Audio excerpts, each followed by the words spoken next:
Pemirsa, rencana pertemuan antara Ketum PDIP yaitu Megawati Soekarnoputri dengan Ketum Gerindra yang juga Presiden Prabowo Subianto menguat. Politikus senior PDIP yang juga ex-anggota Dewan Pertimbangan Presiden Bapak Sidarto Danu Subroto juga mengungkapkan agenda pertemuan itu sedang dalam tahap pembicaraan. Meskipun jadwal pastinya belum ditetapkan.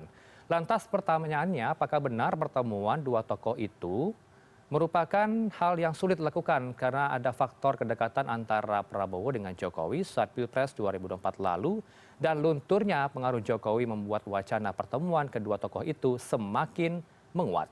Kita langsung bahas bersama narasumber sudah bergabung sambungan daring dengan Mas Aryo Seno Bagaskoro, jubir dari PD Perjuangan, dan Bang Ray Rangkuti selaku Direktur Eksekutif Lingkar Madani. Selamat sore ya. Assalamualaikum Bapak-Bapak, saya selalu keduanya. Waalaikumsalam warahmatullahi. Waalaikumsalam, selamat sore Mas. Bang Ray, Ya, selamat sore. langsung straight to the point ya ke Mas Seno. Mas Seno, pertemuannya bulan ini antara Bu Mega dengan Pak Prabowo? Yaitu semakin mendekati kebenaran, kita mendoakan semuanya agar rencana pertemuan itu bisa segera terlaksana. Tetapi untuk tanggal dan waktu yang paling tepat memang yang akan berbicara langsung adalah terkait kesiapan waktu dari Bu Mega dan Pak Prabowo masing-masing. Jadi yang nanti akan menentukan secara langsung adalah beliau berdua. Tetapi bahwa rencana pertemuan itu menguat, bahwa itu menjadi suatu energi yang baik untuk bangsa dan negara, itu bisa saya konfirmasi bahwa rencana pertemuan itu hari ini semakin menguat. Itu Mas. Menguatnya ini kapan? Minggu ini, minggu depan, Mas Seno? Itu masalah teknis ya, artinya memang di situasi saat ini kita juga sedang menghadapi berbagai peristiwa kebangsaan. Pak Prabowo juga baru saja berada di fase 100 hari pertama pemerintahan beliau, dan kita sudah melihat bagaimana survei dari Litbang Kompas menunjukkan bahwa ada kepuasan publik yang sangat tinggi untuk Pak Prabowo, bahkan lebih tinggi dari kepuasan publik masyarakat Indonesia kepada Pak Jokowi di periode Oke, pertamanya. baik. Artinya sebenarnya tanpa bayang Pak Jokowi sekalipun kepuasan publik ini sudah sangat tinggi untuk Pak Prabowo, dan itu menjadi modal yang sangat baik apabila beliau terus menjadi dirinya sendiri, tidak perlu terganggu bayang-bayang orang lain. Itu Mas.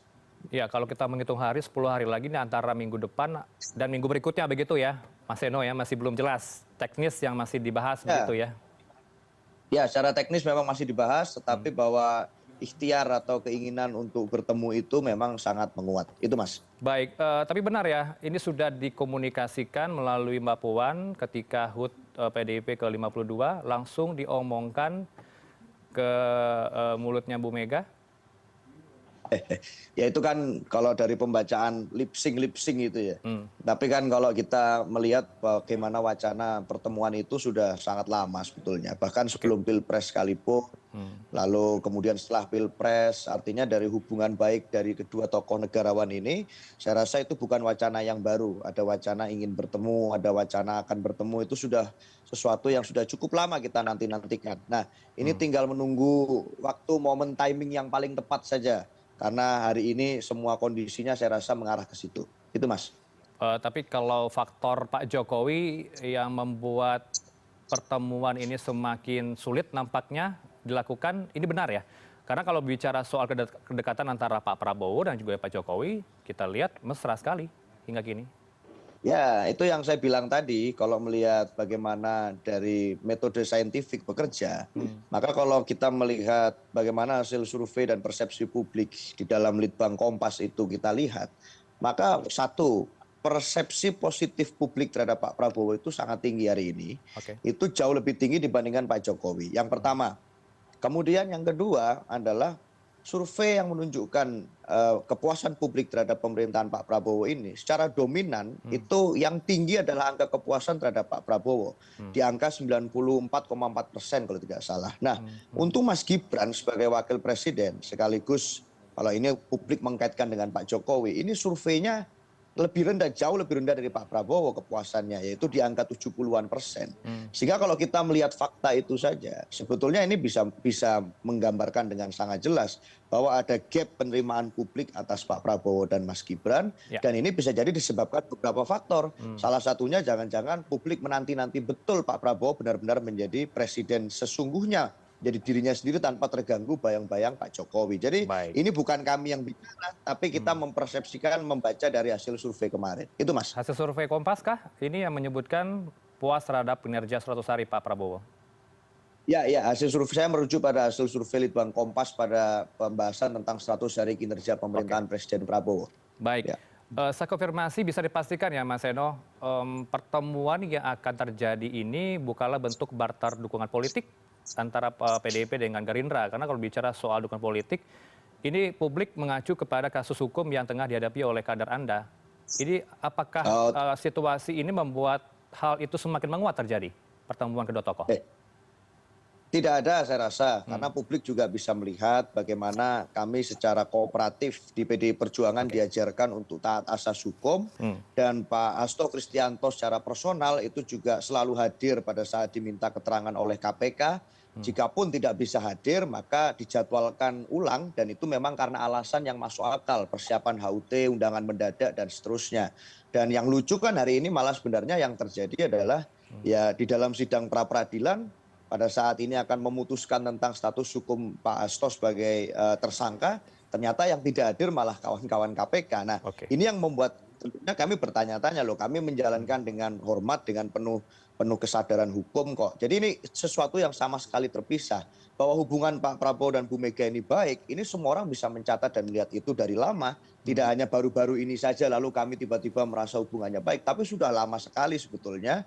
Bahkan itu sebelum ini, itu kami mengucapkan terima kasih kepada Pak Prabowo atas tindak lanjutnya, atas keputusan terkait dengan TAP MPR yang meluruskan sejarah Bung Karno. Jadi rangkaian milestone sejarahnya panjang sekali Mas, dan tidak bisa dikecilkan hanya dalam persoalan parsial-parsial. Itu Mas. Ya, saya langsung ke Bang Ray. Bang Ray, Anda melihat variabel apa nih yang membuat faktor pertemuan kedua tokoh Bu Mega dengan juga Pak Prabowo semakin menguat nanti? Apakah benar pengaruh Jokowi mulai luntur? Bang Ray. Sekarang ya? Ya, sekarang ini. Sekira mau 2024 ini dulu mulai luntur. Masih dekat Pilpres waktu itu.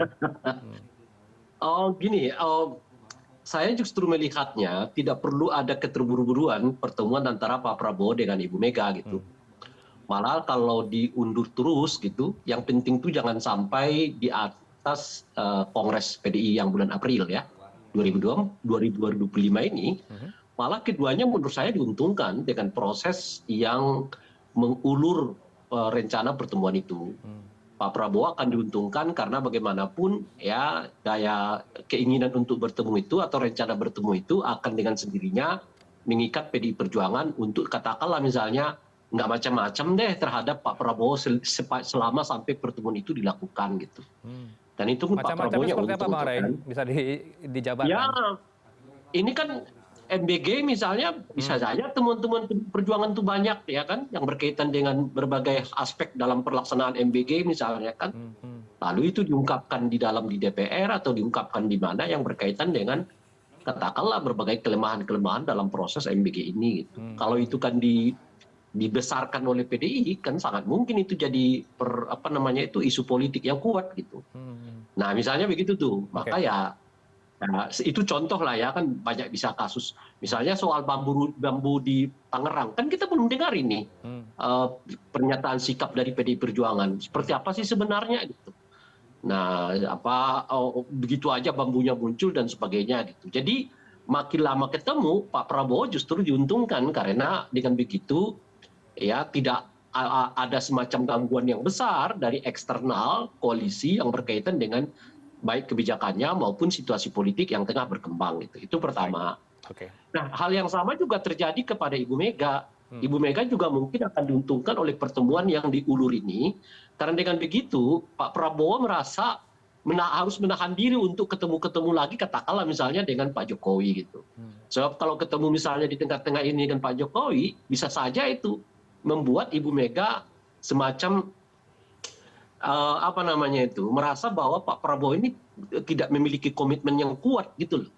Dan itu akan memuntahkan kembali keinginan untuk melakukan pertemuan gitu. Dan yang kedua adalah itu jauh lebih baik sebab dengan begitu itu akan mengikat Pak Prabowo misalnya lah ya kan untuk tidak memberikan bagi siapapun untuk mengganggu Kongres PDI Perjuangan yang akan dilaksanakan April ini gitu loh. Sebab dalam tradisi kita kan, ini kan PDI Perjuangan mengungkapkan berkali-kali adanya keinginan dari eksternal untuk mengganggu kongres mereka di 2025 yang akan datang, April ini gitu. Dan umumnya gangguan-gangguan yang bersifat eksternal itu ataupun mungkin internal itu kuat kalau di backup oleh kekuasaan. Maka dengan meneguhkan pertemuan itu di bulan katakanlah misalnya akhir Maret ya atau di apa namanya itu di awal April misalnya begitu. Nah itu artinya sepanjang waktu itu Pak Prabowo mungkin ya tidak akan memberi pintu apapun agar terjadi gangguan terhadap PDI Perjuangan khususnya dari eksternal ya PDI Perjuangannya sendiri gitu. Oke. Nah jadi artinya dua-duanya untung gitu. Nah kalau dilihat dari aspek itu yang memungkinkan mereka bertemu itu adalah momentum Lebaran nanti gitu. Oke. Jadi momentum Lebaran ya artinya mungkin di akhir Maret ya, ya atau di pertengahan Maret saya nggak tahu persisnya itu kita Lebaran. Nah di situ mungkin momentum mereka bisa bertemu dengan mengulurnya justru menurut saya mereka diuntungkan secara politik baik Pak Prabowo maupun Ibu Mega sendiri. Ya silakan respon Mas Eno. Statement dari Bang Rey, ada faktor kesengajaan mengulur waktu sampai dengan bulan Maret tampaknya. Ini benar? Ya, ini masalah momentum saja sih, Mas. Dan kalau kita melihat sebenarnya kan kalau di acara tinju itu ya, acara sepak bola, olahraga, itu sebenarnya yang paling jago dalam bermain bola, bermain tinju itu bukan yang paling kuat, bukan yang paling pintar, tapi yang paling pandai membaca momentum. Nah, maka hari ini momentum ini menjadi penting. Kapan di titik mana, akurasinya seberapa, maka nilai pertemuan itu kan tidak boleh hanya sebatas semata-mata seremonial. Tidak boleh sebatas semata-mata suatu pertunjukan teater politik, tetapi harus ada suatu tindak lanjut atau esensi dari pertemuan itu yang bisa dilakukan suatu tindak lanjut. Dan inilah yang kita sedang tata betul. Kapan waktunya, lalu momentumnya kapan, di mana, pada saat apa, itu akan menentukan bagaimana kualitas pertemuan dan tindak lanjut dari pertemuan itu. Saya rasa itu yang jauh lebih penting. Maka saya sepakat bahwa apapun itu sudah bertemu atau belum, tidak bertemunya kapan, itu hanya sekarang buat saya definisinya hanya problem teknis. Toh selama ini juga komunikasi antara Bu Mega dan Pak Prabowo ini terjadi dengan baik kok melalui utusan-utusan misalnya. Kita juga di Bu Mega mempunyai banyak sekali utusan-utusan yang ditugaskan untuk menjalin komunikasi dengan Pak Presiden. Secara terbuka kita bisa lihat ada nama seperti Pak Ahmad Basarah yang sebagai Ketua MPR periode lalu ada Mas Pramono Anung itu yang juga berkomunikasi langsung dengan Pak Prabowo dan pesannya ditukarkan dengan baik. Maka saya rasa pertemuan secara langsung itu tinggal menunggu momentum yang paling tepat untuk kebaikan bangsa dan negara. Itu saja. Tapi perlu dijawab juga nih pertanyaan dari Bang Rey, Mas Eno. Ini kenapa PDIP masih adem ayem saja terkait pagar laut, kemudian juga MBG. Apakah ini benar-benar memang cooling down untuk Kongres nanti di bulan April atau bagaimana? Ya soal program-program Pak Prabowo, saya kira kita tetap konsisten pada sikap kami. Bahwa kami memang tidak mengerti atau tidak mengikuti asas politik oposisi yang asal serang. Tetapi kemudian menempatkan diri sebagai partner mitra strategis yang menjalankan tugas check and balance sebagai partai pemenang pileg. Dan kita jalankan fungsi kritis itu secara proporsional. Dalam konteks makan bergizi gratis misalnya, kami paham bahwa ini ikhtiarnya baik, bahwa semangatnya baik, visinya juga jelas. Tetapi yang jadi persoalan kan memang implementasi di lapangannya. Dan itu tidak jarang kok kita kritik. Artinya yang menjadi problem adalah delivery-nya di lapangan. Banyak dari menteri-menteri Pak Prabowo yang masih kurang berhasil untuk melaksanakan program tersebut. Banyak dari komunikasi publik dalam menyampaikan program tersebut juga yang berantakan sana-sini. Itu yang buat kami harus dibenahi. Tetapi spirit utama dari program itu kan sesuatu yang baik. Nah soal PSN yang bermasalah, di Surabaya juga ada itu PSN seperti itu. Dan di fraksi PDI Perjuangan di Surabaya sudah jelas menolak itu tentang pembangunan PSN yang tidak berpihak pada pembangunan rakyat. Jadi kerja-kerja mitra kritis itu bekerja dengan proporsional, tetapi tidak asal serang, tidak juga asal ACC atas semuanya. Itu Mas. Baik. Untuk terakhir closing statement, Bang Rey, seperti apa nanti potensi yang akan terjadi jika pertemuan terjadi, siapa yang diuntungkan dari pertemuan tersebut? Kedua-duanya menurut saya diuntungkan ya, baik pada Pak Prabowo maupun kepada Ibu Mega. Oleh karena itulah keduanya berkeinginan untuk ketemu karena memang sama-sama diuntungkan. untuk jangka pendek keuntungannya itu seperti yang saya sebutkan, setidaknya Pak Prabowo Kongres PDI Perjuangan mungkin akan lebih aman ya dan mungkin lebih nyaman karena seperti yang saya sebut kalau ada gangguan yang bersifat eksternal maupun internal itu biasanya karena di backup oleh kekuasaan. Tapi kalau kekuasaannya kemudian nggak melakukan apapun itu artinya kan aman kongresnya. Itu yang pertama. Nah yang kedua ini semacam harapan ya. Kalaupun nanti ketemu, saya kira pertemuannya lebih karena pertemuan simbolik ya. Nggak akan ada satu kesepakatan politik yang akan mengubah landscape politik kita hari ini. Alias apa? Alias PDI menurut saya tetap akan berada di luar, sementara Pak Prabowo akan tetap melaksanakan kekuasaannya gitu ya. Jadi nggak akan ada komitmen untuk misalnya menyatu dalam satu barisan kembali gitu ya. Nah dan kita juga berharap PDI nggak akan menerima tawaran itu. Saya sendiri ya. Kenapa gitu? Karena tetap bagaimanapun kita butuh kelompok oposisi baik di di intra maupun di ekstra parlemen kan. Dengan begitu ya kekuasaan ini tetap bisa dibuat secara seimbang gitu ya. Nah, yang ketiga adalah kalau kemudian pertemuan itu dilakukan, itu juga mengindikasikan adanya orientasi perubahan pendekatan di dalam pemerintahan Pak Prabowo. 100 hari dalam pemerintahan Pak Prabowo itu menurut saya beliau lebih banyak berorientasi ke Solo. Ya kan, di mana fasilitatornya itu mungkin adalah Sufmi Dasko gitu ya. Nah kalau kemudian ada pertemuan itu, besar kemungkinan kelompok lain di dalam lingkaran kekuasaan yang punya peranan besar. Saya baca ada semacam 3 kelompok di lingkungan kekuasaannya Pak Prabowo itu ya. Satu kelompok Sufmi Dasko yang berorientasi ke Solo. Satu kelompok Muzani yang lebih banyak berkomunikasi dengan PDI Perjuangan. Satu kelompoknya Hashim Joyo Hadikusumo, adik-adiknya Pak Prabowo gitu ya. Kakaknya Pak Prabowo gitu. Nah kelihatan yang mendorong akan adanya pertemuan ini 2 kelompok ini. Kelompok Hashim dan kelompok Muzani. Artinya apa? Kalau pertemuan ini dilakukan, itu mungkin tanda-tanda bahwa Pak Prabowo sudah mulai lebih berorientasi seperti yang disebutkan tadi oleh kawan kita, bahwa Prabowo itu harus muncul sebagai dirinya. Jadi dia tidak lagi akan memperlihatkan sebagai bayang-bayang Solo, tapi dia adalah orang hambalang gitu ya. Orang Kertanegara atau hambalang gitu kira-kira. Baik, kita tunggu arah landscape politik dari PDIP pasca pertemuan nanti jika terwujud di bulan Maret atau April paling lambat begitu ya Mare ya. Apakah nanti tetap berada di luar pemerintah atau tidak, ini PDIP yang menjawab, nanti kita akan tunggu bersama. Terima kasih untuk waktunya Mas Aryo Seno Bagaskoro, jubir PDIP, dan juga Bang Ray Rangkuti, Direktur Eksekutif Sama-sama, Madani. Assalamualaikum, saya selalu keduanya. Terima kasih. Waalaikumsalam. Sampai ketemu. Waalaikumsalam. Bung Rey,